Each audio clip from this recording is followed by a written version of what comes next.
د لاس نه جوړ شوي تقریبا 95% BHUs دلته کې د ملي رهبر جناب آفتاب احمد خان شیرپا د لاس نه جوړ دي که دلته بجلی ده نو زما خیال دی 90% چې ده دا ټوله د ملي رهبر جناب آفتاب احمد خان شیرپا خدمت دی هغه بېله خبره ده چې اوس هغه شانتې وي نه زما خیال دی په ټوله ورځ کې چې 3-4 ګنټې راته میلاو شي نو هغه ورځ مونږ وایو چې نن ښه ورځ ده داسې ده که نه بیا دغه شانتې عزتمندو ما ته یاد شي چې 2002 کې چې الیکشن و نو هغه وخت کې دلته کې ډېرې علاقې کې سوي ګیس نو تنګي پورې په 93-94 کې خان را رسولی خو بیا مخکې نو خور شوی او کله چې د 2002 الیکشن وشو نو لومړنی فنډ چې دی هغه وخت کې مشر ته 50 लाख روپۍ میلاو شوي وي او هغه مونږ شروع د بازو یونین کونسل نه د سټیشن کلي ګیس نه مو کړه چې مونږ یې چېرې لومړنی به مونږ بازو یونین کونسل نه دا شی شروع کوو بدقسمتی نه هغه سلسله هغه شانتې نوره مخکې ونه چلېده هغه وخت سره هغه 3-4 کاله میلو شو په هغې کې مختلف ځایونو ته لاړه خو بیا د هغې نه پسته چې کوم 2 حکومتونه رالل نو په هغې کې په ګیس باندې پابندي ولګېده او د هغې نه پسته هغه شی رکاو شو بیا په 2014 کې بلکې 2014 یا 15 چې په هغې کې خان مشر لاړو سپیشل پرمیشن یې د ټولې ضلعې لپاره واګېست چې چېرې دلته کې د ګیس ته بیا خورېدل شروع شي هغې کې منظورۍ مو شوې کار څه لږ ډېر روان شو خو هغه وخت سره بعضې خلکو دا شکایت وکړو چې یاره دوی خو اپوزیشن کې دي او د دوی کار ولې کېږي او زموږ کار ولې نه کېږي په دې به تاسو ښه پوه شوي چې هغه وخت کې د چا حکومت و کم کسانو به دا شکایت لګولي د هغې د وجې نه هغه شی بیا رکاو شو او هغه چې رکاو شوی دی نو زما خیال بیا دلته کې سوي ګیس کې چا مخکې قدم نه دی ایږدی زمونږ د پښتنو هم دغه بدقسمتي ده که دا نورې پارټۍ دلته کې راشي او څه کار وکړي نو زما خو دا سوچ دی چې زه به ورته ویلکم ویم او زه به ورته ویم چې افرین شه تاسو دا هم لوی کار وکړو چې زما د خلکو خدمت وشي زما د علاقې د عوامو چې دی هغوی خدمت وشي نو په هغې باندې به زه چې هغه هر څوک وي د هرې پارټۍ سره تعلق شي زه به د هغه تعریف کوم خو بدقسمتی نه د بعضې خلکو داسې سوچ نه وي بیا دا که تاسو وګورئ نو 14 کاله لګاتار دا هم زما خیال تاریخ دی چې دې صوبې کې د پی ټي آی حکومت پاتې شو دعوې ډېرې زیاتې کړې وې کروڑ نوکرۍ ورکولو 50 لکه کورونه جوړولو کرپشن ختمولو خو 14 کاله تیر شو سوای د قرضو نه خو موږ څه ونه لیدل مونږ خو څه ونه لیدل چې زموږ دې علاقې ته څه داسې لوی داسې میګا پراجیکټ راغلي چې د هغې نه زموږ د علاقې د غریبانانو زموږ د علاقې د خلکو ته فایده رسېدلي تعلیم ایمرجنسي دعوه یې وکړه د هغې هم نتیجه هېڅ رونوتله د هیلت ایمرجنسي دعوه یې وکړه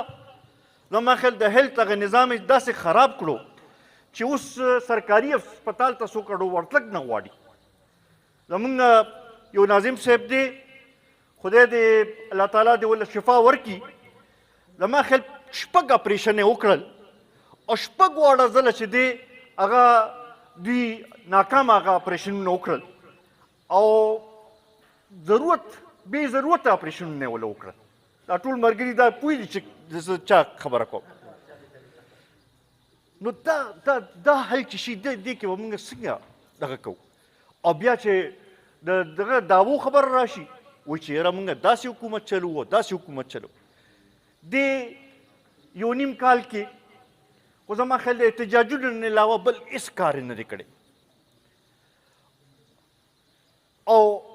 د صوبې د مسلو صوبې د خلکو طرف ته هېڅ توجه نه ده ورکړې اوس د پاسه پې دا کم کرپشن سکینډل چې را روانې دي د کوهستان هغه کرپشن سکینډل وګوره د دې د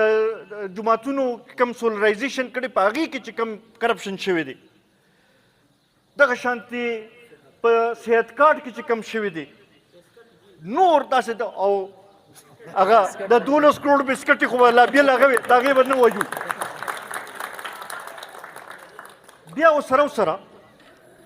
که تاسو وګورئ نو پرون هم یو ډېر افسوسناکه واقع په باجوړ کې وشو د تېر څو میاشتو نه موږ لګاتار ورته لګیا وو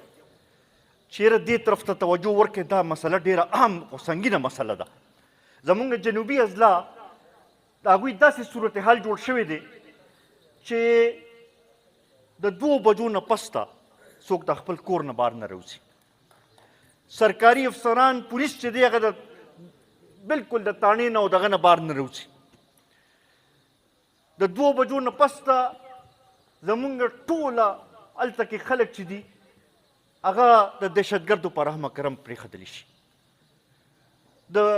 باجوړ واقعه تاسو لیدله د خیبر کې چې کوم صورتحال دی هغه ستاسو مخامخ دی وزیرستان کې چې کوم صورتحال دی هغه ستاسو مخامخ دی مومندو کې هم څه ډېر څه حالات نه دي دا تاسو چې وګورئ دا چې یو ځای کې تحفظ نه وي یو ځای کې چې یو کس ځان محفوظه نشي ګڼلی نو هغه به د نور څه تمه وکړي زما خیال دی چې دومره ناکام ترین حکومت چې دی دا مونږ چېرته په خپل د صوبې په تاریخ کې چېرته نه و کتلی پوسټینګ ټرانسفر باندې پیسې اخیستلې کېږي په اپوینټمنټ باندې پیسې اخیستلې کېږي زه خو نه پوهېږم چې هغه څه شو هغه د دې هغه چې کرپشن به مونږ ختموو هغه دعوې څه شوې دوی خو هغه کرپشن لیګلایز کو بالکل هغې له یو د دفتر هغه معمول یې جوړ کړو نو دا صورتحال چې وي په هغې کې به مونږ څه تمه وکړو چې دا صوبه به ترقي وکړي بیا زمونږ ډېر معذرت سره وایم زمونږ دا کم کسان چې په اسمبلو کې ناست دي د هغوی خپله کارکردګي دې مونږ ته وښایي د بجلی لوډ شیډینګ باندې څوک خبره نه کوي د ترقیاتي کارونو باندې څوک خبره نه کوي د تعلیم باندې څوک خبره نه کوي د صحت باندې څوک خبره نه کوي زه هغه روزګار خو به زه دغه پرېښودم چې هغه خو به ساډوزده شتې نه نو چې یو ځای کې معاشي ترقي نه چلي نو هلته کې به څه روزګار به میلو شي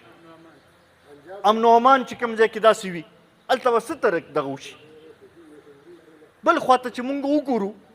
دا پنجاب هم د دې ملک حصه ده هلته روزانه په بنیاد باندې ترقیاتي سکیمونو افتتاحګانې هم کېږي نوې خلکو ته سهولتونه هم میلاویږي او زمونږ دلته کې زه پرې نه پوهېږم وزیر اعلی صاحب چې پاسي نو وایي چې زه مرکز لم قرضه ورکولی شم ما سره دومره پیسې دي چې مرکز له قرضه ورکول شي مرکز له قرضه بالکل مه ورکوه دا پیسې په دې عوامو باندې ولګوه چې دې خلکو باندې ولګوه چې دې ته سهولت ورسي ته دې طرف ته توجه ورکړه چې کومه ستا ذمواري ده عزتمندو نن بدقسمتي هم دا ده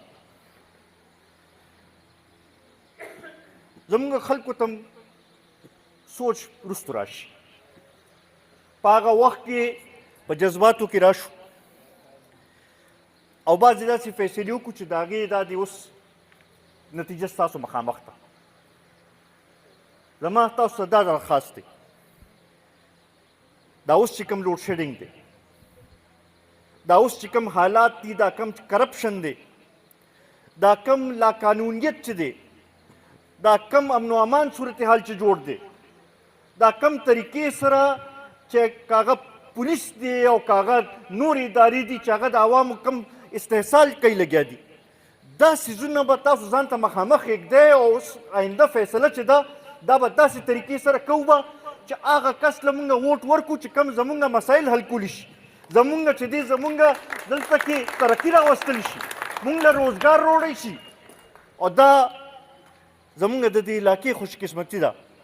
چې که داسې یو واحد کس په دې ټولې صوبې کې شته نو هغه واحد ملي رهبر جناب آفتاب احمد خان شیرپا دی چې په هغه باندې د هر چا یقین دی. نو عزتمندو بیا ولې مونږ نه چې د چترال خلک په اعتماد کوي، د ډي ای خان خلک په اعتماد کوي، د ملکن ډیویژن خلک په اعتماد کوي، نو مونږ پې ولې اعتماد ونه کړو؟ دا مې تاسو درخواست دی چې خپل اتفاق قایم کړي او راپاسئ راځئ چې دې مشر له یو ځل بیا لاس ورکړو او تاسو بیا ګورئ چې دا علاقه څنګه ترقي کوي او دا علاقه څنګه د دې مسلې څنګه حل کړي. رامدراز خان او احمد جان خان د ګیس خبره وکړه، د کوڅو جوړولو خبره وکړه، دا مسلې به هله حل کېږي چې موږ د مشر لاس مضبوط کړو. چې د هغه لاس مضبوط وي نو هغه به مؤثر طریقې سره زمونږ ترجماني کولی شي، زمونږ لپاره به آواز اوچتولی شي، مونږ لپاره به خبره کولی شي. وزیر اعظم ته به هم وایي چې زما علاقې له راشه دلته د دې خلکو دا مسایل دي، دا مسلې حل کولو ضرورت دی. صدر ته به هم وایي، نور وزیرانو ته به وایي، هر چا ته به وایي. خو د هغه لاس چې څو پرې مونږ مضبوط کړي نه دا طاقت چې له مونږ نه ورکړی نو دا مسلې خو داسې نه حل کېږي. دې لپاره دا زما تاسو درخواست دی. ما ته داسې ښکاري چې دا سلسله ګورې ډېره اوږده چلېدو والا نه ده. دا کم طریقې سره چې دا سلسله روانه ده دا د چلېدو سلسله نه ده او وخت ډېر لرې نه دی، خو دا ده چې اوس نه له مونږ تیاری شروع کړو. عزتمندو دا مې تاسو درخواست دی چې دا وخت ځان ته یاد کړئ او انشاءالله ستاسو دا نن چې زه اتفاق وینم، ستاسو دا نن چې کومه زمینه وینم، ځکه چې مونږ دا دومره تمه نه وه چې دې لنډ تنګ وخت کې او په دې ګرمۍ کې او د زمیندارۍ رژیم دی چې په دې کې به دومره ګڼ تعداد کې تاسو دلته کې راجمع شئ. دا تاسو چې دلته کې کم طریقې سره راغونډ شوئ، کم طریقې سره چې ډېرو خلکو په قومي وطن پارټۍ کې نن د شمولیت اعلان وکړو نو دې نه دا ثابتېږي چې د خلکو سترګې چې دي هغه د قومي وطن پارټۍ اړخ ته دي او انشاءالله مونږ تاسو له دا تسلي راکوو چې تاسو را سره ودرېږئ. انشاءالله مونږ به تاسو مایوسه کوو نه. که ضرورت راغی د شهید وطن حیات محمد خان شیرپا په شانتې د خپل له وینې قرباني به ورکوو خو تاسو ته به وروسته کېږي نه. زه اخره کې یو ځل بیا د احمد جان خان، د رامدراز خان دوی ماله هلته کې م راغلي وو، دا ټول